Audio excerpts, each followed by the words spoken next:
ETV ప్రేక్షకులకి నమస్కారం. చెప్పాలని ఉంది కార్యక్రమానికి స్వాగతం.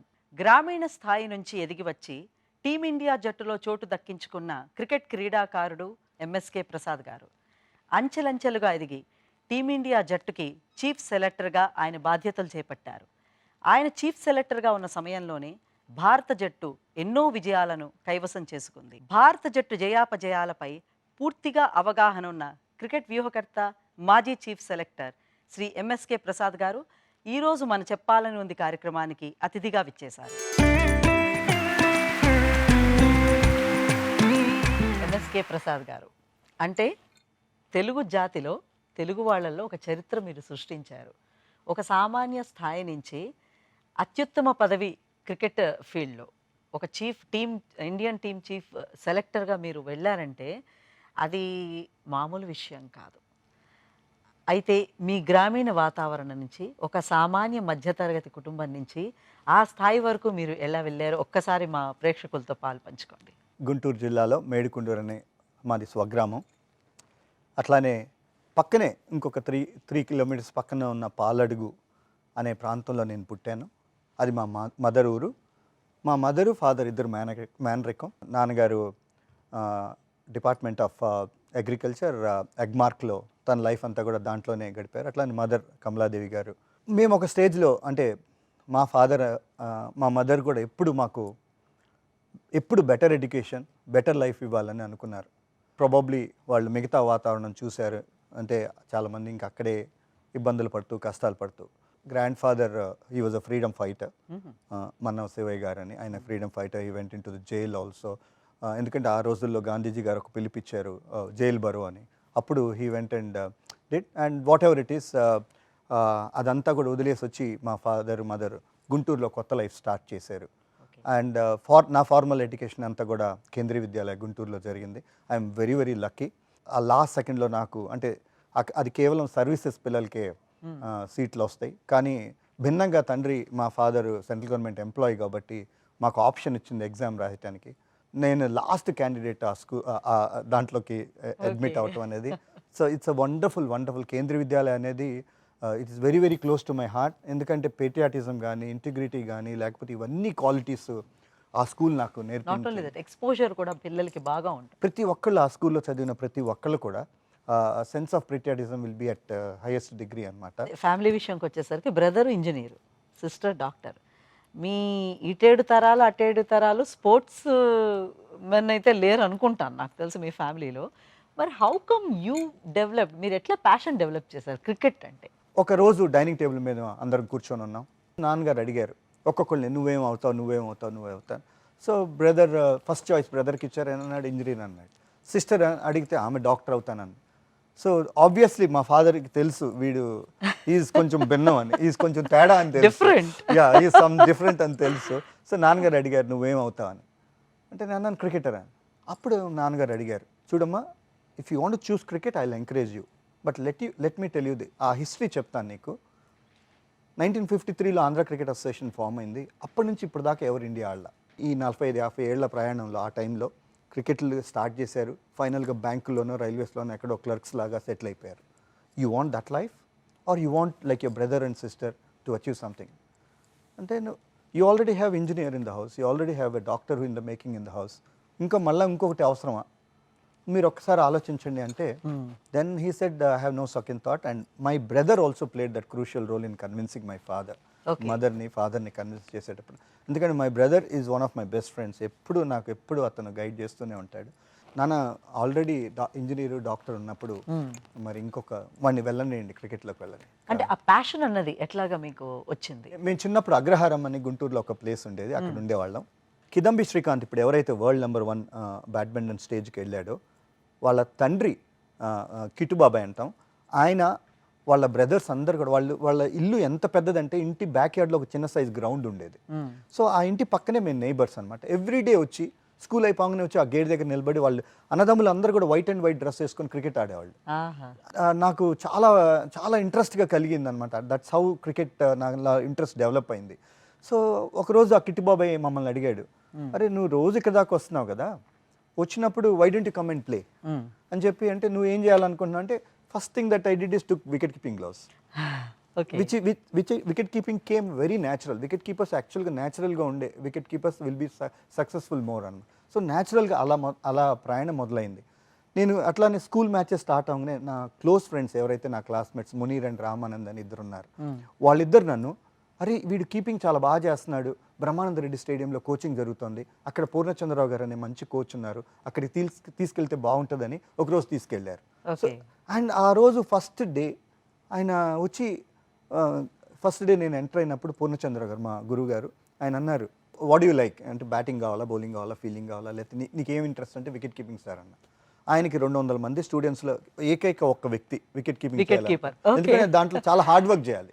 So not many people and also concentration powers ఇంకా ఎక్కువ కావాలి ఉండాలి. So not many people were interested in taking up cricket. So ఆ రోజు ఒక 20 క్యాచెస్ ఆయన నాకు కొట్టిన తర్వాత ఇమ్మీడియట్గా ఆ రోజు ఈవినింగ్ ఆయన ఫోన్ తీసుకొని ఆంధ్ర క్రికెట్ అసోసియేషన్ సెక్రటరీ గారు నెక్కంటి వెంకట్రావు గారు అని ఉండేవారు, ఆయనకి ఫోన్ చేసి చూడండి వెంకట్రావు గారు ఇప్పటిదాకా మనం ఇండియా ప్లేయర్ని ప్రొడ్యూస్ చేయలేదని అనుకుంటున్నారు కదా, ఫ్యూ ఇయర్స్లో ఇండియా ప్లేయర్ రాబోతున్నాడని ఆ రోజు ఈవినింగ్ చెప్పారంట. Okay, that was how I got into the. అయితే ఈ జర్నీ నుంచి మీరు ఇంటర్ జోనల్ ఆడుతున్నప్పుడు మిమ్మల్ని చూసి ఒక ప్రముఖ వ్యక్తి కామెంట్ చేశారట, అంటే ఈయన ఇంటర్ జోనల్ నుంచి ఒక బ్రహ్మాండమైన క్రికెట్ క్రీడాకారుడు అవుతాడు ఎంఎస్కే ప్రసాద్ అని. ఆ సంఘటన గురించి చెప్తారా? First match inter zonal match ఆడుతున్నప్పుడు ఫస్ట్ మ్యాచ్ 6 స్టంపింగ్స్ చేశాను అనమాట. డి వెంకటేశ్వరరావు గారు ఆయన అప్పుడు ఒక జోనల్ సెక్రటరీ, ఆయన వచ్చి చూసి ఈ వాజ్ టేకెన్ బై సర్ప్రైజ్ అనమాట. 50-55 మినిట్స్లో అపోజిషన్ టీమ్ని ఆల్అౌట్ చేసేసాం. అంటే ఇట్స్ అ ప్రాపర్ 2 days గేమ్. సో ఆల్అౌట్ చేసేటప్పటికి ఆయన వచ్చి షాక్ అయ్యి కీపింగ్ చూసి అప్పుడు అన్నారు you are the guy for the future. అంటే నాకు అప్పుడు దాకా ఇండియా ఆడాలి అవన్నీ ఏం పెద్దగా తెలియదు, ఏదో క్రికెట్ ఆడుతున్నాం ఇష్టము అంతే. అంటే that was my 11th year. ఇప్పుడు ఇంకా షార్ట్స్తోనే ఇంటర్ డిస్ట్రిక్ట్ మ్యాచ్లు ఆడాం. సో అప్పుడు మాకు వెంకట్రావు సార్ అని ఆయన మా సెక్రటరీ గారు అన్నారు, నువ్వు ప్యాంటు కుట్టించుకుంటే కానీ నిన్ను ఆడించను స్టేట్ మ్యాచ్లు అని. That's how I started and my journey into Andhra cricket. And ఈ జర్నీలో కూడా మా డిస్ట్రిక్ట్ సెక్రటరీ ఒక ఆయన మొహమాటం వెంకటేశ్వరరావు గారు అని ఉండేవాళ్ళు, ఆయన చాలా సపోర్ట్ చేశారు. ఇట్లానే వెంకటేశ్వరరావు గారు కానీ లేకపోతే ఎన్ వెంకట్రావు గారు కానీ లేకపోతే ఒక స్టేజ్లో చాముండి గారు ఫర్దర్ సెలెక్షన్స్ అప్పుడు కానీ వీళ్ళందరూ కూడా ఈ జర్నీలో చాలా సపోర్ట్ చేశారు.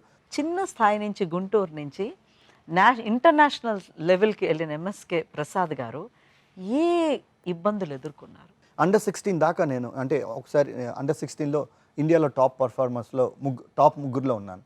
సో నాకు సన్గ్రేస్ మఫట్లాలో వాళ్ళు స్కాలర్షిప్ ఇచ్చారు. సో ఆ స్కాలర్షిప్స్తో కొన్నాళ్ళు నడిచింది. తర్వాత 16 years నుంచి 19 years దాకా నేను ఇక్కడ హైదరాబాద్ వచ్చి చాలా కష్టాలు పడి మా ఫ్రెండ్స్ అందరు వాళ్ళ రూముల్లో ఉండి కోచింగ్లు తీసుకొని చాలా స్ట్రగుల్ అయ్యాను. ఎంత స్ట్రగుల్ అయ్యానంటే పొద్దున్నే 4 o'clock విద్యానగర్లో ట్రైన్ పట్టుకొని సికింద్రాబాద్ స్టేషన్కి వచ్చి అక్కడ నుంచి 2.5 kilometers నడుచుకుంటూ కిట్ బ్యాగ్తో వెళ్ళి అందరికన్నా ముందలుండి ఇంత చేసిన తర్వాత అక్కడి నుంచి ఐబారా నెట్స్ మళ్ళీ జిమ్ఖానాకి వచ్చి ఇక్కడ ప్రాక్టీస్ చేసుకొని అక్కడి నుంచి మళ్ళీ ట్రైన్ తీసుకొని వెళ్ళేటప్పటికి కాళ్ళు చేతులు అంతా గొంగర్లు పోయాయి అనమాట.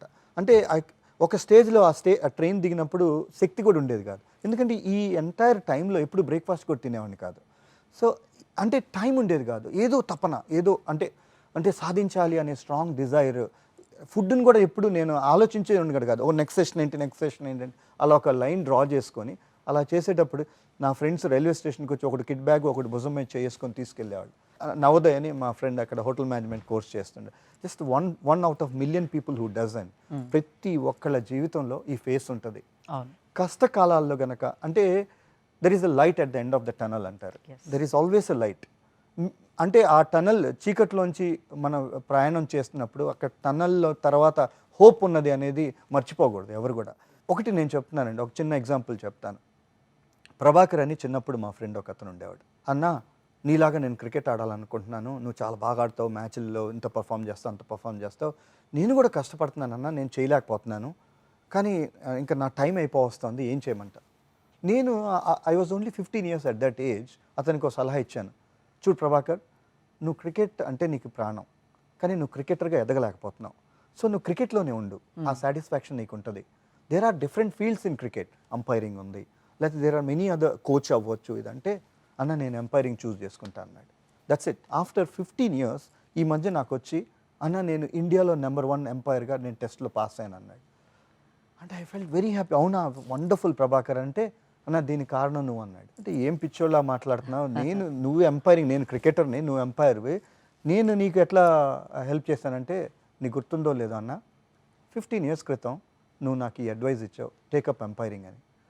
అంటే I was shock to hear. అంటే ఎప్పుడు కూడా ఒక బీజం నాటాలి ప్రతి చోట కూడా, పాజిటివిటీ అండ్ హెల్ప్ కనుక చేస్తే అది గ్రో అయ్యి అది ఎటువైపు వెళ్తుందో తెలియదు మనకి, ఎంత పెద్దవాళ్ళు అవుతారో వాళ్ళు తెలియదు. ఫైనల్ సెలక్షన్కి వెళ్ళినప్పుడు అక్కడ ఎలాంటి టెన్షన్ మీరు ఫీల్ అయ్యారు? ఒక సెలెక్ట్ కమిటీ ముందర కూర్చోవడం నాట్ ఎ జోక్. ఫీల్డ్లోని ఎంత బాగా ఆడినా కమిటీ ముందర కూర్చుని వాళ్ళు సెలెక్ట్ చేస్తారో లేదన్న టెన్షన్ ఉంటుంది. ఆ పరిస్థితుల్లో మీరు ఎలా ఫీల్ అయ్యారు? ఒక చిన్న ఎగ్జాంపుల్ చెప్తాను. అండర్ 16లో నేను ఆడుతున్నప్పుడు ఎప్పుడైతే సన్రైజ్ మఫట్లాల్ అవార్డు వచ్చిందో ఆ రోజు ఒక చార్ట్ ప్రిపేర్ చేసుకున్నాను నేను. అంటే 17th ఇయర్ ఎక్కడ ఉండాలి, 18th ఇయర్ ఎక్కడ ఉండాలి, 19th 20th ఇయర్ ఎక్కడ ఉండాలి, బై ఏ స్టేజ్లో, అంటే by 21 years I had to play for the country అని రాసుకొని దానికి తగ్గట్టుగా ప్రోగ్రామ్ నేను డిజైన్ చేసుకొని, of course it is a crude design. ఇప్పుడు చూస్తే కనుక I was very harsh on my self. చాలా క్రూడ్ డిజైన్. ఆ ప్లానింగ్ ఏదైతే చేసుకున్నానో 21 years తర్వాత నేను అంటే బై అరౌండ్ 98-99 టైంలోకి ఇండియాకి ఆడాలి అని అనుకున్నా. చాలా కష్టాలు పడ్డాను. ఎంత కష్టపడితే అంత ఫెయిల్ అయ్యాను. ఫెయిల్ అవుకుంటూనే వచ్చాను. బట్ హోప్ అయితే ఎక్కడ వదలలేదు. ఒక స్టేజ్ తర్వాత 19 years తర్వాత క్రికెట్ నేను ఆడాలా మానేయాలా, సరైన గురువులు ఒక స్టేజ్ తర్వాత నాకు అందకపోవటం, మాకున్న గురువు ట్రాన్స్ఫర్ అయ్యి వెళ్ళిపోవటం, ఇవన్నీ కూడా సెట్ బ్యాక్ అయినాయి నాకు. సో ఫెయిల్ అవ్వకుంటూ వచ్చాం. ఒక స్టేజ్ తర్వాత నిజంగా ఈజ్ ఇట్ వర్త్ అనే స్టేజ్ వచ్చింది. డిప్రెషన్, ఇప్పుడు వీళ్ళందరూ అంటున్నారు డిప్రెషన్ ఉంటుంది, కానీ ప్రతి ఒక్కరికి ఒక ఆత్మఘోష ఉంటుందండి. అది చెప్తుంది డోంట్ క్విట్, ఉంది నీలో ఉంది. సో 19 years 16 to 19 చాలా ఫెయిల్ అయ్యాను.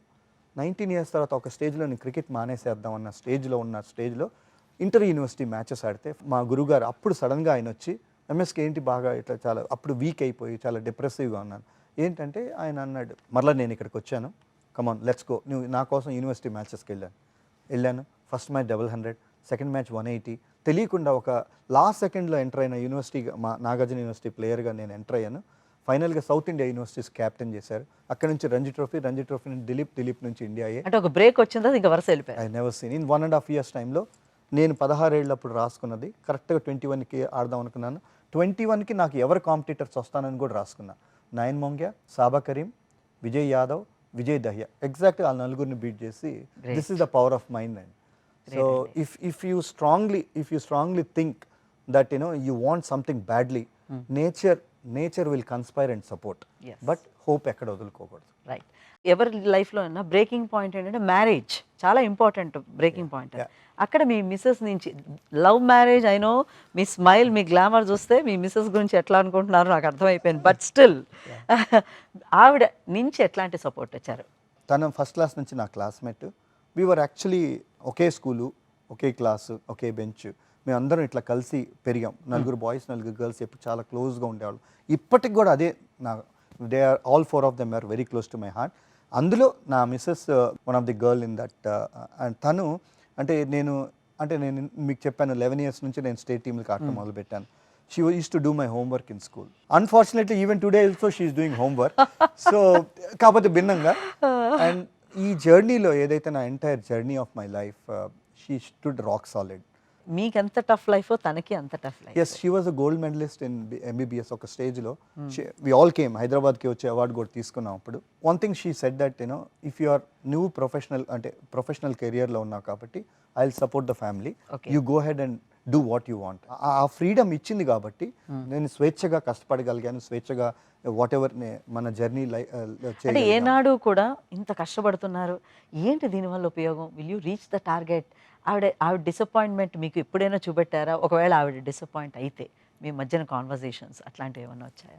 From the beginning she is always a family life అనేది తనకి ఫస్ట్ ప్రయారిటీ అండి. ఎందుకంటే చిన్నప్పుడు వాళ్ళ పేరెంట్స్ ఇద్దరు ఎంప్లాయీస్ కాబట్టి somewhere down the line she felt that she missed family, అంటే పేరెంట్స్ లవ్.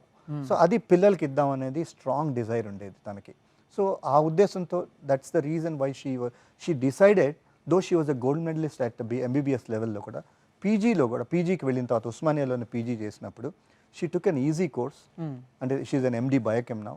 సో దట్ ఏ కార్డియాలజీయో లేకపోతే ఏ పీడియాట్రిక్సో లేకపోతే ఇంకోటి ఏదైనా తీసుకుంటే మీ గురించి లైఫ్, ఎస్, నా గురించి అట్లానే పిల్లల గురించి. సో తను లైఫ్ ఎక్కడ డ్రిఫ్ట్ అయిపోతుందో అండ్ మనం అనుకున్నాం క్లియర్ కట్గా దిస్ ఈజ్ ఆ గోల్ అని. దాని నుంచి డ్రిఫ్ట్ అయ్యి నేను అంటే in the process night duties వస్తుంటాయి, ఇవన్నీ వస్తుంటాయి. So I cannot do justice to you and not for the kids అని చెప్పి తను ఈ కోర్స్ తీసుకుంది. ఈ కోర్స్ వాళ్ళ అడ్వాంటేజ్ ఏంటంటే పిల్లలు స్కూల్కి వెళ్ళిన తర్వాత తను బయలుదేరుతుంది, వచ్చే లోపల తను వచ్చేస్తుంది.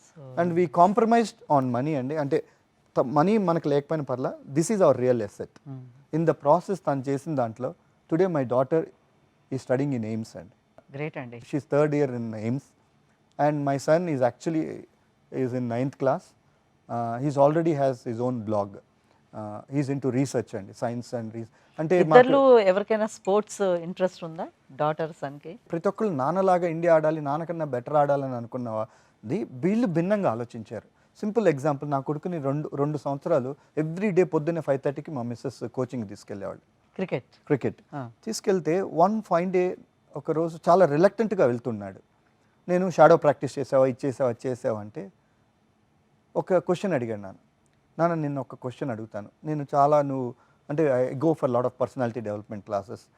నువ్వు అన్నావు కదా నాన్న ఇది this is a global world అని, ఎందుకు నన్ను క్రికెట్ ఆడమంటున్నాను అంటే, అట్లా కదరా క్రికెట్ లేకపోతే ఏదైనా స్పోర్ట్ కనుక చేస్తే you can represent the country and country ప్రైడ్ని నువ్వు ప్రపంచవ్యాప్తంగా నువ్వు ఆ ప్రైడ్ని నిలబెట్టొచ్చురా.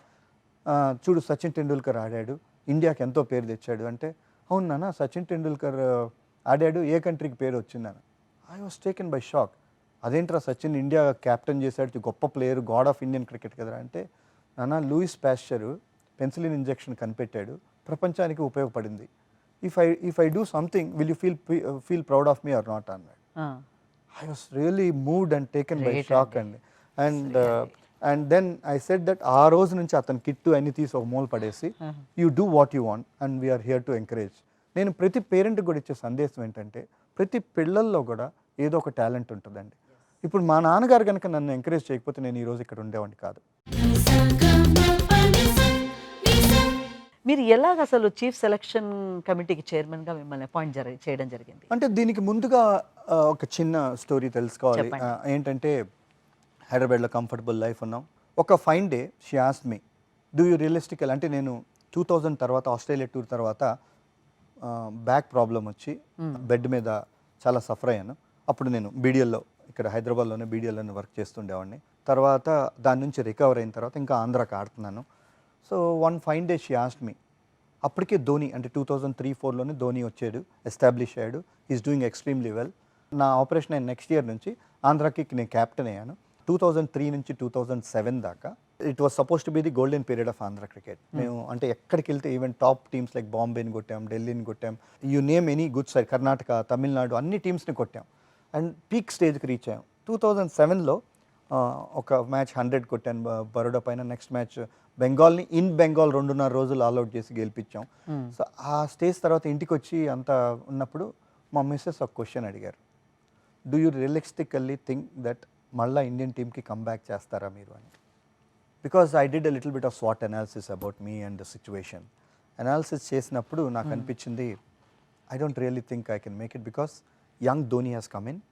అండ్ నేనే ఒక న్యూస్ పేపర్లో I gave a big article Mid Day అనే ఒక పేపర్లో, దెర్ ఈస్ ఎ క్రికెటర్. ఎందుకంటే అంత ముందులో మేము దియోదో ట్రోఫీలో చూసాం, టక ఇట్లా వచ్చాడు, 10 ఓవర్లు ఆడి 70-71 కొట్టాడు. సో నేను ఆ న్యూస్ పేపర్కి ఇచ్చిన ఆర్టికల్ ఏంటంటే, I seen one boy called Mahendra Singh Dhoni. He is going to be the answer for next 10 years of Indian cricket provided. అంటే ఆ మ్యాచ్ అతను దీప్ దాస్ గుప్తా అనే కీపింగ్ చేశాడు, ఇతను చూడాలి. I haven't seen his wicket keeping. If he can keep wickets well, but he is going to B solution for next 10 years of Indian cricket అని. అప్పుడు నా క్లోజ్ ఫ్రెండ్ అడిగాడు, అదేంట్రా నువ్వు ఇట్లా ఆర్టికల్ ఇచ్చావు, ఇంకా నువ్వే కంబ్యాక్ ట్రైల్లో ఉన్నా అంటే, that has come something from inside. So coming to this point, మా మిస్సెస్ అప్పుడు అడిగినప్పుడు then I felt realistically I don't think I have a chance to make a comeback in Indian. Why don't you stop playing cricket అని.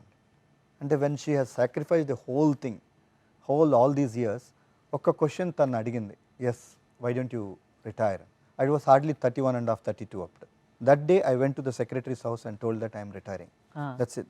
That's the last time I held చేతిలో bat కానీ gloves కానీ పట్టుకుంది. That was my last. So అయిన తర్వాత ఒక 1.5 year we were very very comfortable, హ్యాపీగా. I was just going office, పిల్లలు ఇదంతా చూసుకున్నా, having a good life. Then ఆ సిచ్యువేషన్లో ఆంధ్ర క్రికెట్ అసోసియేషన్లో అప్పుడు సెక్రటరీ గారైన Gangaraj garu he was actually looking of he was the secretary there and he cricket ఎందుకంటే అతనికి క్రికెట్ మీద అవగాహన అంటే is though he played cricket school లెవెల్స్లో అదంతా క్రికెట్ మీద అవగాహన లేకపోవటం వల్ల క్రికెట్ ఆపరేషన్స్ ఎవరైతే టేకప్ చేయాలి అని అనుకున్నప్పుడు అందరినీ కనుక్కొని అన్నీ చేస్తే they is one boy called MSK మీరు అక్కడికి వెళ్ళి ఆయన్ని అడగండి and he can come and serve Andhra cricket. He came all the way from Vijayawada, మా ఇంటికి వచ్చారు.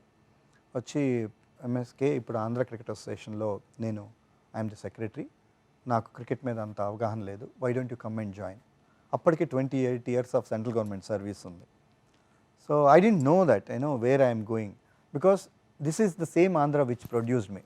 అసోసియేషన్ కష్టకాలంలో ఉన్నప్పుడు ఆ సెక్రటరీ వచ్చి మనల్ని అంత పెద్ద వ్యక్తి వచ్చి మన ఇంటికి వచ్చి ఇట్లా ఇన్ఫ్యాక్ట్ నేను కాదు నా ఫ్యామిలీ మెంబర్స్ అందరినీ కూర్చోబెట్టి ఆయన ఈ రిక్వెస్ట్ చేశారు.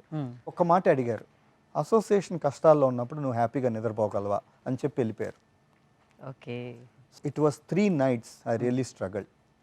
నిద్ర పట్టట్లేదు. I was just walking whole night I was walking. Third day night మా మిస్సెస్ అడిగారు, ఎందుకు నైట్ అంతా ఇట్లా నిద్రపోకుండా వై ఆర్ యూ వాకింగ్ అని. గంగరాజ్ గారు ఎవరైతే మన ఇంటికి వచ్చారో ఆయన ఒక మాట అన్నారు, ఆంధ్ర క్రికెట్ అసోసియేషన్ స్ట్రగుల్ అవుతున్నప్పుడు నువ్వు హ్యాపీగా నిద్రపోగలవా అని. దానివల్ల నేను నిద్రపోలేకపోతున్నాను అంటే what is your conscious saying అని. I said that we need to move, we need to move to Vijayawada, that's it. ఆయన నాకు 15 రోజులు టైం ఇచ్చాడు. 3 రోజుల్లో నేను బీడీఎల్కి రిజైన్ చేశాను. I don't know where I'm entering in, what kind of, ఎందుకంటే there is a political involvement, there is so many other involvements. నా survival could be good for somebody, may not be good for somebody. But ఒక మనిషి చేసిన request మీద so అంత పెద్ద decision తీసుకొని, ఎందుకంటే if something happens I'm neither here nor there. అది క్రైసిస్ టైం ఫర్ క్రికెట్. 6 ఏళ్ళు ఇప్పుడు నేను నా హోల్ జీవితంలో కష్టపడ్డాం బిట్వీన్ 2009 and 2015. ఎట్లా కష్టపడ్డాం అంటే నేను నా వైఫ్కి ఏం చెప్పానంటే అట్లీస్ట్ మనం విజయవాడ వెళ్తే నేను I will be very close to you, I will spend more time with you. But I have never spend 2 days continuously with my family. ఒక Innova car we have converted in to bedroom వెనకాల ఈ 13 జిల్లాలు of Andhra ఏ రోజు ఎక్కడుంటానో తెలియకుండా అట్లా కష్టపడ్డాం. ఎందుకంటే small స్టేట్స్లో జనరల్గా అంత మోటివేషన్ ఉండదు, ఇన్స్పిరేషన్ ఉండదు. So they are all happy with small things. అంటే పిల్లల్లో పెద్దది పెంచాలంటే మనం ఫస్ట్ అడ్మినిస్ట్రేటర్స్గా మనలో ఆ విజన్ పెరగాలి అని ఆ తపంతో 13 జిల్లాలని అట్లా ఇట్లా తిరిగి చివరికి 18 first class grounds, 4 residential academies ఇవన్నీ డెవలప్ చేసి బీసీసీఐ అనురాగ్ ఠాకూర్ గారు ఒకసారి వచ్చి ఏసీఐ ఇన్ఫ్రాస్ట్రక్చర్ చూద్దామని వచ్చి ఇది ఆంధ్ర క్రికెట్ అసోసియేషన్ కాదు, ఆదర్శ క్రికెట్ అసోసియేషన్ అని చెప్పారు. గ్రేట్ అండి. And that's how that is your total effort మీది. ఎంటైర్ టీమ్, ప్రెసిడెంట్ గారు, సెక్రటరీ గారు. It doesn't happen with one person. Slowly you have change, you have motivated everybody as a team. మా కోచ్లు అక్కడ కష్టపడ్డారు, కోస్టల్గా including ఎ groundsmen. ప్రతి ఒక్కళ్ళు కూడా if you see any 13 districts of Andhra cricket today, everybody will have that passion. Andhra నుంచి ఎవరు ఆడుతున్నారు, ఆంధ్ర నుంచి ఏం ఆడుతున్నారు అనేది గ్రౌండ్స్మెన్ దాకా ఇన్స్టిల్ అయిపోయింది. So that is the inspiration that we could do it. ఈ 6 ఏళ్ల టైం తర్వాత 3 అమ్మాయిలు ఇండియా ఆడారు, ఒక అబ్బాయి ఇండియా ఆడాడు, ఒక అబ్బాయి అండర్-19 ఇండియా క్యాప్టెన్ అయ్యాడు. So this is the achievement. అయితే నెక్స్ట్ స్టెప్ ఎట్లా వెళ్ళింది చీఫ్ సెలెక్టర్? ఎప్పుడైతే అనురాగ్ ఠాకూర్ గారు వచ్చి ఇంప్రెస్ అయ్యారో ఆయన గంగరాజ్ గారు కూర్చొని చాలా డిస్కషన్ చేశారు. నేనుగా చేసింది కుర్రోడ్ చేశాడు, so credit should go to him అంటే అప్పుడు అనురాగ్ ఠాకూర్ దెన్ మొత్తం నా గురించి అంతా కనుక్కొని అదంతా చేసి దెన్ ఫస్ట్ ముందుగా నన్ను సెలెక్టర్గా చేశారు. నేను సెలెక్టర్గా అంటే అప్పుడు శశాంక్ మనోహర్ ప్రెసిడెంట్గా ఉండేవారు, ఈయన సెక్రటరీగా ఉండేవారు. నెక్స్ట్ ఇయర్ ఆయన ఐసీసీకి వెళ్ళినప్పుడు ఈయన ప్రెసిడెంట్ అయినప్పుడు ఆ 1 year ఏదైతే అండర్ సందీప్ పాటిల్ మేము ఏదైతే పని చేసిన పనితీరు ఆయనకి నచ్చి, ప్లానింగ్ అదంతా కూడా నచ్చి, అక్కడి నుంచి మన ఇంటిగ్రిటీ కానీ మన ఇది కానీ నచ్చి చీఫ్ సెలెక్టర్ని చేశారు. గ్రేట్ అండి. మీరు చీఫ్ సెలెక్టర్ అయిన తర్వాత టీమిండియా ఎలాగా వర్క్ చేసింది ఇంటర్నేషనల్ క్రికెట్లో? ఫస్ట్ ఆఫ్ ఆల్ మేము చీఫ్ సెలెక్టర్ అయినప్పుడు దేశం అంతా షాక్లో ఉంది. ఎవరు ఎంఎస్కే ప్రసాద్, ఎక్కడి నుంచి వచ్చాడు, ఏం ఆడాడు? ఎందుకంటే మనం we're all hero worshipping nature. అంటే ఆ హీరో ఏది చెప్తే అతను ఎక్కువ డబ్బు ఉండి కానీ ఎక్కువ సక్సెస్ ఉన్నవాళ్ళు వాళ్ళకి అన్నీ తెలుసు అనుకుంటారు, which is not truth, which is not right. The reality is ప్రతి డిపార్ట్మెంట్ కానీ ప్రతి ఫీల్డ్ ఆఫ్ లైఫ్లో కానీ దానికి కొన్ని ఫండమెంటల్స్ ఉంటాయి. ఆ ఫండమెంటల్స్కి వాళ్ళు ఫిట్ అవుతారా లేదా అనేది మనం ఆలోచించాం. ఒక బాగా డబ్బున్న వ్యక్తి ఏది చెప్పినా నిజమే, ఒక మధ్యతరగతి కుటుంబంలో సాధారణమైన వ్యక్తి ఏది చెప్పినా క్యాజువల్గా తీసుకుంటాం. So but the reality is అంటే కొన్ని వందల టెస్ట్ మ్యాచ్లు ఆడిన వాళ్ళు ఉన్నారు. వాళ్ళందరినీ పక్కన పెట్టి ఇతను ఎట్లా అంటే మా ఎంటైర్ కమిటీని మా 4 ఏళ్ళు కూడా మేమున్న 4 ఏళ్ళు కూడా మమ్మల్ని క్రిటిసైజ్ చేస్తూనే ఉన్నారు. ఒక లైట్ వెయిట్ కమిటీ అని అన్నారు. అదే ఎవరైతే క్రిటిసైజ్ చేశారో మేము చివరికి వచ్చేటప్పుడు light weight committee has taken heavy weight decisions అని కూడా అన్నారు. మారింది. So that is the biggest change that we brought in. Yeah. The way we handle అంటే సిచ్యువేషన్స్ కానీ మేము మాట్లాడే విధానం కానీ మేము వాళ్ళ అంటే టీమ్ మేనేజ్మెంట్ దగ్గర కానీ సెలెక్షన్ కమిటీ కండక్ట్ చేసే విధానాలు ఏ ఒక్క రోజు కూడా ఈ 5 సెలెక్టర్స్ని మేము ఎట్లా ట్యూన్ చేశానంటే ఏ ఒక్కళ్ళు కూడా వాళ్ళ స్టేట్ గురించి మాట్లాడటానికి లేదు. Great. So we have followed A neutral policy. 4 ఏళ్ళుగా నేను ఏ ఆంధ్ర మ్యాచ్ చూడలేదు. అట్లానే దేవాంగ్ గాంధీ బెంగాల్ ఉంటే 4 ఏళ్లలో అతను ఏ బెంగాల్ మ్యాచ్ చూడలేదు. సో ఆంధ్ర ప్లేయర్స్ గురించి వేరే స్టేట్ వాళ్ళు చెప్పాలి, వేరే స్టేట్ వాళ్ళ గురించి నేను చెప్పాలి. సో దట్ ఈస్ ది ఈ సిస్టమ్స్ అన్నీ చూసి ఎంఎస్ కానీ విరాట్ కానీ రోహిత్ సిస్టమ్ అంతా పెట్టింది మీరేనా? న్యూట్రల్ పాలసీ అనేది ఎందుకంటే నేను ఆంధ్రాలో ఉన్నప్పుడు ఇది స్టార్ట్ చేశాను. At that time as chief selector మీ మీద చాలా ప్రెషర్ ఉంటుంది కదా, మన తెలుగువాడు ఎందుకు చేయటం లేదు, మన తెలుగు వాళ్ళకి ఎందుకు ఎంకరేజ్ చేయటం లేదు, ఇప్పుడు అంబటి రాయుడు కానీ ఇట్లాంటి వాళ్ళని. క్రికెట్ తెలిసిన వాళ్ళకి డెఫినెట్గా తెలుసు ఏం జరుగుతుంది అనేది. క్రికెట్ తెలియని వాళ్ళకి డెఫినెట్గా ఆ ఫీలింగ్ ఉండొచ్చు. అది వాస్తవం. This is the reality. మన వాళ్ళకి చేయట్లేదు, అవతల వాళ్ళు వచ్చినప్పుడు వాళ్ళు చేసుకుంటారు అనేది డెఫినెట్గా. బట్ హ్యావింగ్ సెడ్ దట్, ఇదే ఆంధ్ర నుంచి హనుమా విహారీ ఇండియా ఆడుతున్నాడు, కేఎస్ భరత్ ఇండియా దరిదాపుల్లో ఉన్నాడు, రిక్కీ బూయ్ అనేవాడు ఇండియా ఆడుతున్నాడు. హైదరాబాద్ విషయం వస్తే అంబటి రాయుడు విషయం వచ్చినప్పుడు అతను ఒక 2 years క్రికెట్ నుంచి చాలా దూరం అయిపోయాడు. ఎందుకంటే తన గాయాల కారణం వల్ల, not because of any other reason, personal reasons వల్ల అతను. కానీ కంటిన్యూస్గా అంటే జింబాబ్వే టూర్లో ఉన్నప్పుడు నేను చాలా మోటివేట్ చేశాను, ride you have to get fitter, అన్ని ఫార్మాట్స్ ఆడగలిగిన సత్తా నీలో ఉంది అని. అప్పుడు తన మీద తనకి నమ్మకం లేదు, నేను టెస్ట్ ఆడతానని. అంత ఇన్స్పైర్ చేసాం. అన్ఫార్చునేట్లీ ఇంజురీస్ వల్ల ఒక 2 ఏళ్ళు పోయింది.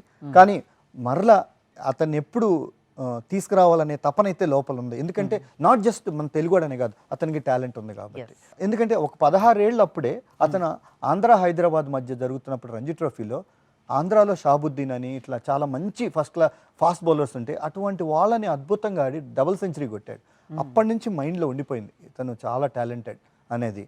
సో ఇతని మరలా కంబ్యాక్ చేయడానికి I use to talk to him. ఎందుకంటే రాయుడుని రీచ్ అవడం కొంచెం కష్టం. So I use to talk to his family also. So ఇట్లా ఇట్లా చేస్తే దిస్ ఇస్ హౌ అని. సో ఒకసారి 2017 ఐపీఎల్లో చాలా అద్భుతంగా రాణించాడు. అంటే డొమెస్టిక్ క్రికెట్లో కూడా రాణించకపోయినా కూడా అందులోంచి టీంలోకి తీసుకొచ్చాం.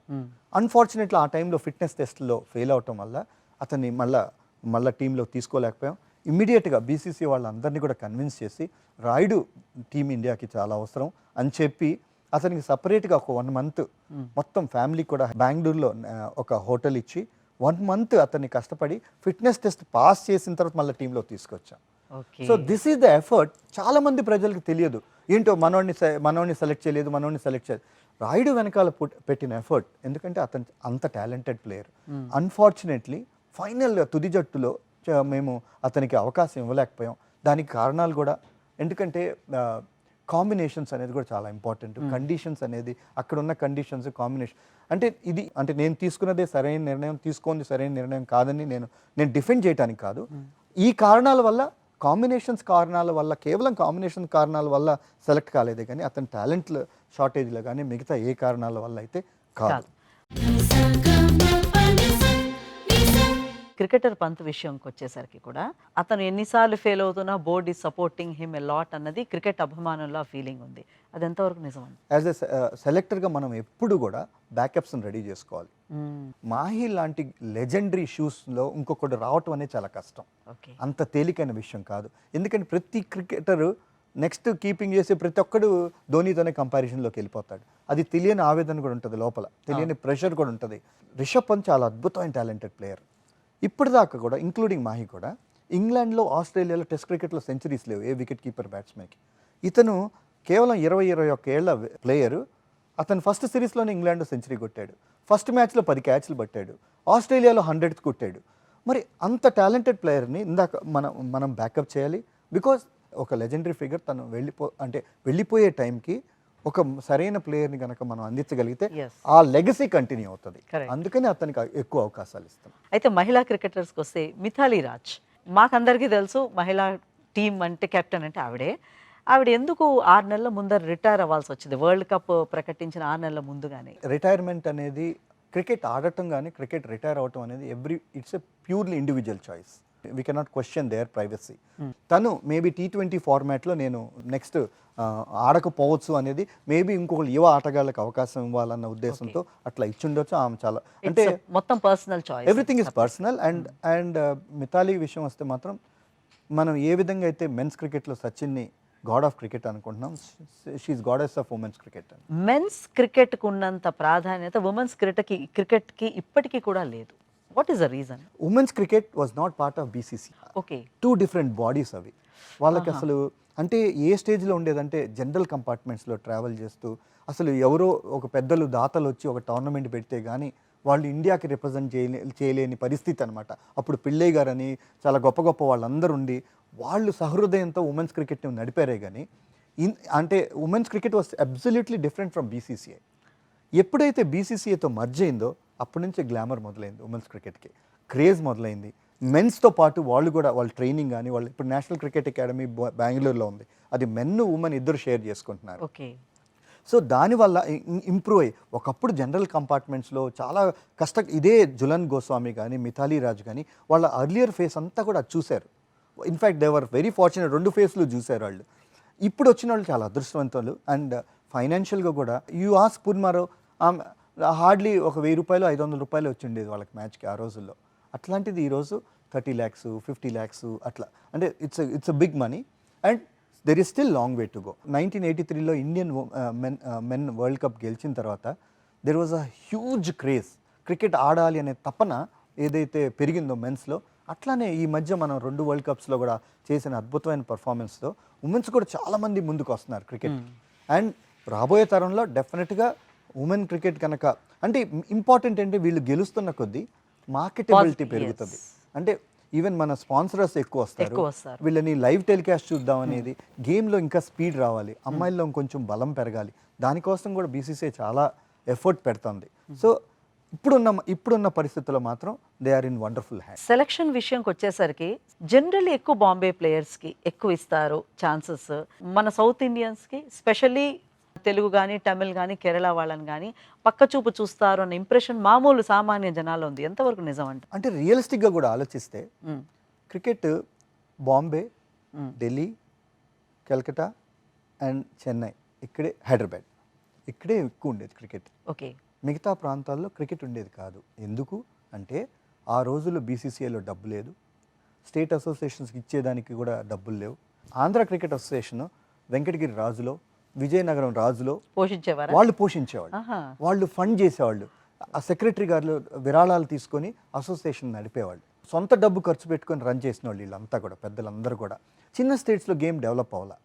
సో పెద్ద స్టేట్స్లో ఏంటంటే కంపెనీస్ ఉన్నాయి, స్పాన్సర్షిప్స్ ఉన్నాయి. ఇప్పుడు చెన్నైలో ఉంది, ఒక్కొక్క ప్లేయర్ ఒక లీగ్ మ్యాచ్ ఆడితే ₹1,00,000 ఇస్తారు. సో ఎందుకంటే పెద్ద పెద్ద కంపెనీస్ వాళ్ళకి స్పాన్సర్ చేస్తున్నాయి, వాళ్ళ టీమ్స్ వాళ్ళ కార్పొరేట్ సోషల్ రెస్పాన్సిబిలిటీ CSR ఏదైతే ఉందో అవన్నీ వాళ్ళు యూస్ చేసుకుని గేమ్ని డెవలప్ చేస్తున్నారు.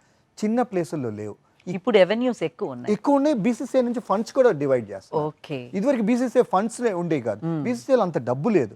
దాల్మియా కానీ ఐఎస్ బింద్రా కానీ 96 నుంచి యాక్చువల్గా ఇండియన్ క్రికెట్లో డబ్బులు మొదలైనవి. ఐఎస్ బింద్రా గారు ప్రైమ్ మినిస్టర్ ఆఫీస్లో IAS ఆఫీసర్ ఆయన.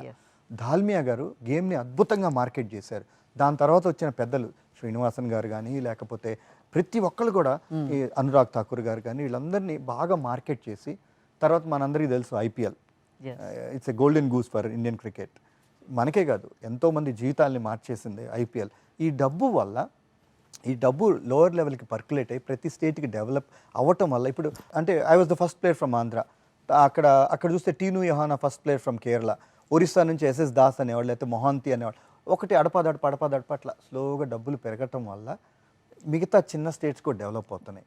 క్రితంలో ఈ 5 ప్రాంతాల్లోనే ఎక్కువ క్రికెట్ ఉండేది, ఇంకా బెంగళూరు కూడా ఇంక్లూడ్ చేస్తే క్రికెట్ ఉండేది కాబట్టి ఎక్కువ ఆ ప్రాంతాల నుంచే ప్రాతినిధ్యం ఎక్కువ అనిపిస్తుంది జనాలు. అది వాస్తవం కూడా. వాస్తవం కూడా.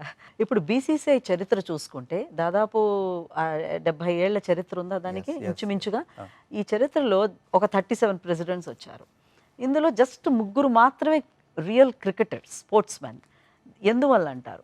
కాదండి, not necessary that players success అవుతారని అడ్మినిస్ట్రేటర్స్ ఎట్లా చెప్పగలం? Okay. How many players have seen 1000 crores? How many of us seen 500 crores? Whereas N. Srinivasan on a day-to-day basis is looking at thousands of crores. అతనికి ఈ 30 crores ఏదైతే BCC లేకపోతే గంగరాజు గారు గానో లేకపోతే ఇంకో పెద్దోళ్ళో లేకపోతే ఇంకోళ్ళు పెద్దోళ్ళో, this is peanuts for them. 30 కోట్లు అనేది పీనట్స్. దే కెన్, వేరే 30 కోట్లు నాకు ఇస్తే కంగారు వచ్చేస్తుంది. హౌ టు హ్యాండిల్ దిస్, ఎట్లా మేనేజ్ చేయాలి, ఏమి ఇబ్బందులు అవుతాయి, దీంట్లో ఏంటి అది ఇది అని. So not administration is different from field. Absolutely, administrators are different. And అటువంటి గొప్ప అడ్మినిస్ట్రేటర్స్ ఉన్నారు. శరద్ పవార్, శ్రీనివాసన్, ఈరోజు శశాంక్ మనోహర్, అనురాగ్ ఠాకూర్, ఎన్ శ్రీనివాసన్, వీళ్ళన్నీ కొన్ని వేల కోట్లు వాళ్ళ జీవితంలో చూశారు. So they know how to handle the revenues అండి. క్రికెటర్స్ లైఫ్లో ఎట్ ద మోస్ట్ చూస్తే ఎంత చూసుంటాం. అండ్ వాళ్ళు పెద్ద ఇండస్ట్రీస్ నడిపారు. Cricket is not just about game, cricket is an industry today. ఆ ఇండస్ట్రీని హ్యాండిల్ చేయగలిగిన శక్తి ఒక గొప్ప ఇండస్ట్రియలిస్ట్కే ఉంటుంది. So and if it is a combination of player and also this, it will be a wonderful thing. But that's a rare sight. Maybe ఆ ముగ్గురు అందులో ఉండండి. ఓకే. విరాట్ కోహ్లీ ఆ లెవెల్కి రావడానికి ఒక్క క్వశ్చనే. విరాట్ ఒక చిన్న ఫ్యామిలీ నుంచి వచ్చాడు. 2 రూముల్లో ఉండేవాడు ఢిల్లీలో. అతను మంత్ ఎండ్ అయ్యేటప్పటికే ఇంటి రెంట్కి కూడా డబ్బులు ఇవ్వలేని పరిస్థితి నుంచి వచ్చాడు. మేబీ చాలా స్ట్రగుల్ అయ్యి వచ్చాడు. ఒక స్టేజ్లో 3 నెలలు రెంట్ ఇవ్వలేదని ఇంట్లో ఉన్న సామాన్లన్నీ ఎగరేస్తుంటే ఆ రోజు ఆ ఇన్సిడెంట్ అతన్ని చూసి కంట్లోంచి వచ్చే నీళ్లు, ఆవేదనతో ఇన్స్పైర్ అయ్యాడు. ఏ ఒక్క రోజు కూడా నేను కానీ నా ఫ్యామిలీ కానీ డబ్బు వల్ల ఇంకెవరు సఫర్ అవ్వకూడదు అనేది ఒక స్ట్రాంగ్ ఫీలింగ్తో వచ్చాడు. తన తండ్రి నా బిడ్డ రంజీ ట్రోఫీ ఆడితే చాలు అనేది అతని ఎయిమ్. అట్లాంటిది రంజీ ట్రోఫీ టీం సెలెక్ట్ అయ్యి మొట్టమొదటిసారి 90లో బ్యాటింగ్ ఆడుతున్నప్పుడు తండ్రి చనిపోయాడు. అబ్బా. అసలు అటువంటి సిచ్యువేషన్ నేను ఎవరికి రాకూడదని కోరుకుంటున్నాను. కానీ విరాట్ కోహ్లీ మెంటల్ స్ట్రెంగ్త్ గురించి మాట్లాడినప్పుడు ఇట్లా చనిపోయాడంటే అందరూ 90 దగ్గర బ్యాటింగ్ ఆడుతుంటే వెళ్ళిపోదాం అంటే, బికాస్ తండ్రిని అంత్యక్రియలు ఇవన్నీ ఉంటాయి కాబట్టి రమ్మని పిలిచారు. ఆ ఇన్సిడెంట్ ఏదైతే ఉందో, తండ్రి పడిన ఆవేదన, ఆ ఇంట్లో ఉన్న సామాన్లు ఎగరేసిన ఆవేదన, this is not a real tribute. ఈ స్టేజ్లో కనుక అతను బయటకు వచ్చేస్తే this is not is real, నా తండ్రికి నేను ఇవ్వాల్సిన రియల్ ట్రిబ్యూట్ ఇది కాదు అని చెప్పి ఆ రోజు మ్యాచ్ కంటిన్యూ అయ్యి నెక్స్ట్ డే 160 రన్స్ కొట్టి అప్పుడు ఫ్లై అయ్యాడు తండ్రి దగ్గరికి. That is Virat Kohli. మీరు ధోని గురించి, విరాట్ కోహ్లీ గురించి, సచిన్ గురించి ఇంత బాగా మీరు చాలా ఎమోషనల్గా, చాలా సపోర్టివ్గా, పాజిటివ్గా మాట్లాడుతున్నప్పుడు ధోని ఫ్యాన్స్ నుంచి మీరు ఎందుకు క్రిటిసిజం ఫేస్ చేయాల్సి వచ్చింది? ఎంఎస్ ఫ్యాన్స్ కూడా తెలుసుకోవాల్సింది ఏంటంటే 2017లో శ్రీలంక సిరీస్ జరుగుతోంది. అప్పుడు ఒక ప్రెస్ కాన్ఫరెన్స్ జరుగుతుంది. ఆ ప్రెస్ కాన్ఫరెన్స్లో వాళ్ళు అడిగారు, ఒక క్వశ్చన్ అడిగారు, 2019 వరల్డ్ కప్ ధోని ఆడతాడా లేదా అంటే. అప్పటికి 18 నెలలు ఉంది. 18 నెలల తర్వాత జరగబోయే సంఘటనకి ఈరోజు నేను జవాబు చెప్పాలి అంటే I don't think I'm right. అప్పుడు ఏమైందంటే ఆ ప్రెస్ కాన్ఫరెన్స్లో నేను ఏం చెప్పానంటే 18 నెలల తర్వాత జరగబోయేది నేను ఊహించి నేను చెప్పలేను, అది నాది కరెక్ట్ కాదు, అది ధర్మం కాదు అన్నప్పుడు అదే రిపోర్టరు తీసుకెళ్ళి Dhoni future is uncertain set by chairman of selection committee అని. సో దాంతో విపరీతమైన ట్రోలింగ్ జరిగింది అంటే సోషల్ మీడియాలో. అంటే ఎందుకు ప్రజల్లో అట్లాంటి నెగిటివ్ ఎందుకు వచ్చిందంటే ఇది కారణం.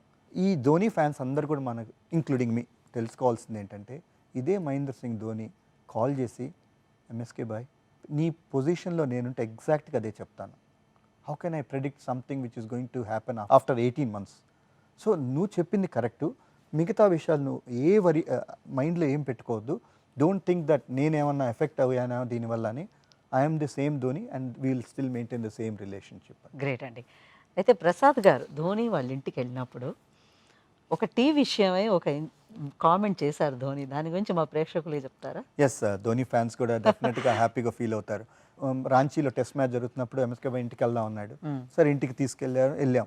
నేను టీ తాగుతానని ఎప్పుడో 1 year or 2 years ముందలే అతనికి తెలుసు. అతను కూడా టీ ఫ్యాన్, మామూలు రెగ్యులర్ టీ, మిల్క్ టీ బాగా తాగుతాడు తను కూడా.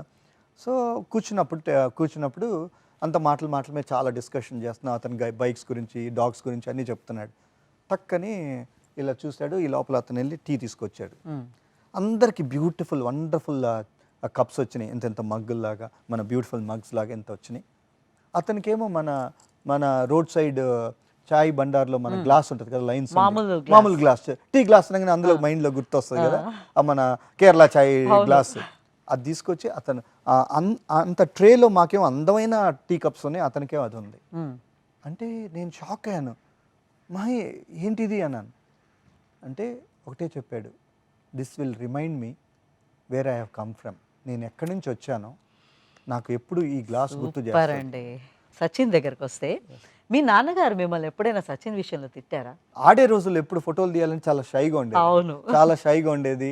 అండ్ సచిన్తో ఫోటో అంటే ఇద్దరం కలిసి ఆడతాం కదా, ఫోటో తీసుకుంటే అతను ఏమైనా అనుకుంటాడేమో అనే ఫీలింగ్ ఉండేది. సో అందుకని అంటే ఇప్పటికి కూడా మా ఫాదర్ అదే అడుగుతారు, అరే నీకు సచిన్, ఈ మధ్య సచిన్ నేను ఇద్దరు ఒకే రోజు పుట్టామండి. సేమ్ 24th April ఇద్దరు. సో మా ఇద్దరు ఈ మధ్య రిపోర్టర్స్ కూడా అడిగారు, మీ ఇద్దరు ఫోటో ఉంటే వేస్తాము అది ఇది అని. అంటే ఒక్క ఫోటో కూడా లేదు, ఇద్దరం కలిసి ఒక 2 సంవత్సరాలు కలిసి ఆడాం కానీ ఎప్పుడు ఒక్క ఫోటో కూడా కలిసి లేదు. సో మేబీ ఇద్దరం కలిసి ఆడినప్పుడు ఆడాం కానీ బట్ అట్లా అది ఉండింటుంది. బట్ ఎప్పటికైనా అది తీర్చుదాం, చూద్దాం. వైజాగ్ స్టేడియంకి మీరు చాలా డెవలప్ చేశారు, అందువల్లే మీరు దానికి ఎంతో సపోర్ట్ చేసిన వల్ల మీ పేరు కూడా పెట్టడం జరిగిందని అన్నారు. దాని గురించి చెప్తారా? అంటే వైజాగ్ స్టేడియం డెవలప్ చేసింది నెక్కంటి వెంకట్రావు గారు అండి, ఆయన టైంలో. దాని తర్వాత మేము వచ్చిన తర్వాత చాముండి గారు ఫ్లడ్ లైట్స్ అదంతా చేశారు. దాని తర్వాత గంగరాజు గారు వచ్చి దాన్ని టెస్ట్ స్టేటస్ తీసుకొని వచ్చారు. సో ఈ ప్రాసెస్లో డెఫినెట్గా I'm a part of that process. అంటే స్టేడియంలో ఒక గేట్ నా పేరు పెట్టారంటే దానికి కారణం ఏంటంటే I'm the first player from Andhra to represent India. So that is the honor all these great people have given me, and I'm really indebted to Andhra Cricket Association. వాళ్ళు నా పేరు మీద ఒక గేట్ అంకితం చేయటం అనేది చాలా సంతోషదాయకం. మీ కాదండి, it's an honour to Andhra people and Indians. Thanks అండి. జనరల్లీ క్రికెట్ ప్లేయర్స్ అంటే బాగా డబ్బు సంపాదించుకుంటారు, పేరు సంపాదించుకుంటారు, కానీ ఏమి పెద్ద దేశానికి చేయరు అన్న ఇంప్రెషన్ కొంతమంది మీద ఉంది. ఈ సోషల్ సర్వీస్ ఆస్పెక్ట్లో ప్రసాద్ గారు ఏం చేశారు? ఫస్ట్ నుంచి ఆడే రోజుల నుంచి కూడా మేము ఆ గ్రౌండ్స్మెన్కి అయితేనేమి డబ్బులు కలెక్ట్ చేసి గ్రౌండ్స్మెన్లకు ఇవ్వటం, ఆడవాళ్ళు అయితే శారీలు పెట్టడం, ఇట్లాంటి అనేది ఆడే రోజుల నుంచే మొదలు పెట్టాను. ఇప్పుడు ఏం చేస్తున్నా అంటే మేము ఫోర్ ఇన్స్టిట్యూట్స్, ఒకటి గుంటూరులో ఒక బ్లైండ్ స్కూల్ ఉందండి, షిరిడి సాయి బ్లైండ్ స్కూల్ అని, అదొకటి, దానికి we're doing a little bit. Vivekananda slum school ఉంది సింగినగర్లో, విజయవాడలో, that we're supporting that school. And more important hidden sprouts అని వైజాగ్లో మెంటల్లీ ఛాలెంజ్డ్ స్కూల్ ఉందండి. అది ఏంటంటే 4 పిల్లలతో, మా ఫ్రెండ్ శ్రీనివాస్ అనే ఒక అబ్బాయి అతని జీవితం అంతా కూడా తను అంకితం చేసి ఆ స్కూల్ స్టార్ట్ చేశాడు. ఆ స్కూల్ 4 పిల్లలతో స్టార్ట్ అయిన స్కూల్ ఈరోజు 140 మంది పిల్లలు, మొత్తం మెంటల్లీ ఛాలెంజ్డ్ పిల్లలు. అక్కడికి వెళ్తే డిఫరెంట్ ప్రపంచం అండి. అంటే కల్మషం లేని పిల్లలు, వాళ్ళందరూ వచ్చి హగ్ చేసుకుంటుంటే అంటే తెలియని ఆనందం ఉంటుంది అందులో. సో దానికి మేము కొంత సపోర్ట్ చేస్తున్నాము. అట్లానే మేము ఎప్పుడైతే స్టార్ట్ చేయమో ప్రతి ఒక్కళ్ళు కూడా దానికి బాగా పబ్లిసిటీ వచ్చింది. ప్రతి పిల్లలు కూడా వాళ్ళ బర్త్డే పార్టీస్ వాళ్ళ మధ్య జరుపుకోవటం, 20,000 30,000 అట్లా డబ్బులు ఇవ్వటం. సో అట్లా ఇది బాగా ఎదిగి మంచి స్కూల్ కింద, అంటే మెంటలీ ఛాలెంజ్ పిల్లలకి ఇది సరైన స్కూలు అనే స్టేజ్కి ఎదిగింది. ఆ సంస్థకు చెందిన శ్రీనివాస్ అనే అబ్బాయికి ప్రెసిడెంట్ ఆఫ్ ఇండియా నుంచి అవార్డు వచ్చింది, జివల్ ఆఫ్ ఇండియా అని చెప్పేసి. So I felt very happy, ఎందుకంటే అటువంటి వాళ్ళకి మనం సపోర్ట్ చేయటం అనేది అది నైతిక బాధ్యత. అంటే ప్రతి ఒక్కళ్ళకి కూడా నా ఉద్దేశం ఏంటంటే డబ్బులు అందరికీ ఉంటాయి, దాన్ని సద్వినియోగం అంటే మనం చేసుకోవటం. You should enjoy, you should have luxuries, but they should always be a social angle. పోయేటప్పుడు ఏం తీసుకెళ్లేది ఉండదు, అదే 6 అడుగుల్లో ఉండాల్సి వస్తుంది. So I personally feel that ఏ రోజైతే మనలో ఆ సోషల్ యాంగిల్ వస్తుందో, first of all we will not make any mistakes in life, second we will always have that feeling towards the society. Okay, great ambition అండి. ప్రసాద్ గారు, మీరు chief selector అయిన తర్వాత ఆ స్థాయికి రీచ్ అవ్వడానికి తర్వాత కూడా చీఫ్ సెలెక్ట్, ఎందుకంటే సక్సెస్ తీసుకోవడం ఒక ఎత్తు అయితే సక్సెస్గా నిలబడడం కూడా చాలా కష్టమైన విషయం. ఈ ప్రాసెస్లో మీకు ఎవరైనా సపోర్ట్ చేశారా? You are always under the scanner. ప్రతి ఇండియాలో ఉన్న ప్రతి ఒక్కళ్ళు క్రిటిసైజ్ చేస్తారు, ఎందుకంటే this is part of our life, every Indian లైఫ్లో. సో ఇండియా సక్సెస్ అయితే పొగుడుతారు, లేకపోతే తిడతాం, ఇవన్నీ which is part of it. ఆ సిచ్యువేషన్స్లో నేను I have taken support from so many people అండి. ఎస్పెషలీ నేను కపిల్ దేవ్తో ఎక్కువ మాట్లాడుతుండేవాడిని, సునీల్ గవాస్కర్తో, గంగూలీతో, ద్రావిడ్తో, లక్ష్మణ్తో. వీళ్ళందరికీ భిన్నంగా గోపీచంద్తో మాట్లాడుతుండేవాడిని, పుల్లెల గోపీచంద్తో. So I'm greatly indebted to all these people. Entire Indian team కూడా ఎప్పుడు టీమ్ మేనేజ్మెంట్ ఎప్పుడు నాకు సపోర్ట్ చేస్తుండేది. సో దట్స్ వై చాలామందికి అనిపించేది, అసలు ఇక్కడి నుంచి వచ్చాడు, ఎక్కడో స్మాల్ టౌన్ నుంచి వచ్చాడు, హౌ కెన్ హీ ఎట్లా ఇలా మేనేజ్ చేస్తున్నాడు అంటే, మీరు ఇంత గతంలో చూసుకుంటే కొట్టుకుంటాం తిట్టుకుంటాం ఇట్లాంటివి ఉండేది, స్మూత్గా ఎలా రన్ అవుతుంది అని. So maybe could be because of our management skills or because of many other support. వీళ్ళందరూ ఎవరైతే పెద్దలు ఇచ్చారో ఆ అడ్వైజుల వల్ల దాన్ని స్మూత్గా రన్ చేయగలిగాం. వచ్చే యంగ్ క్రికెటర్స్కి మీరు ఇచ్చే మెసేజ్ నాట్ ఓన్లీ దట్ క్రికెటర్స్కే కాకుండా వాళ్ళ తల్లిదండ్రులకి. Sports is the only medium which teaches you both success and failure. ఈరోజు గెలుస్తాం, రేపు ఓడిపోతాం, ఎల్లుండి గెలుస్తాం, అవతల ఎల్లుండి ఓడిపోతాం. ఈ ఈ ఈ గ్రాఫ్ ఏదైతే ఉందో దాన్ని బ్యాలెన్స్డ్గా తీసుకోగలిగిన మాధ్యమం కేవలం స్పోర్ట్స్. సో తల్లిదండ్రులు ఫస్ట్ ఆఫ్ ఆల్ ప్రతి పిల్లల్ని స్పోర్ట్లో పెట్టాలి. ఎందుకంటే మీరు ఈ కాంపిటేటివ్ వరల్డ్లో ఎంతైనా కూడా మీరు ఎంత హయ్యెస్ట్ నాలెడ్జ్ అన్నీ తీసుకొచ్చి ఇచ్చేయచ్చు, but end of the day your kid has to live in the society, your kid has to work along with your co-employees. ఈ క్వాలిటీస్ అన్నీ కూడా అంటే లీడర్షిప్ క్వాలిటీస్ అవ్వచ్చు, కమ్యూనికేషన్ క్వాలిటీస్ అవ్వచ్చు, లేకపోతే మిగతా ఇది ఎందుకంటే అడ్జస్ట్మెంట్, మింగ్లింగ్ తర్వాత అంటే యాజ్ అ టీమ్ వర్క్ కానీ ఇవన్నీ డెవలప్ చేయాలంటే స్పోర్ట్లో పెట్టడం అనేది ఫస్ట్ ఆఫ్ ఆల్ చాలా చాలా ఇంపార్టెంట్. ప్రతి పేరెంట్కి నేను ఇచ్చే అడ్వైజ్ ఏంటంటే, ఇట్స్ వెదర్ మీ సన్న గెలిచాడా ఓడిపోయానది కాదు, అతని జీవితంలో గెలుస్తాడు. స్పోర్ట్లో ఓడిపోయినా కూడా అతని జీవితంలో గెలుస్తాడు. చాలా బాగుంది. సో స్పోర్ట్లో కంపల్సరీ పెట్టాలి. And thank you very much అండి. చెప్పాలంది కార్యక్రమాల్లో అతిథిగా వచ్చి బోల్డ్ అని మాటలు మాట్లాడుకున్నాము. చాలా చాలా థ్యాంక్స్. సంతోషం.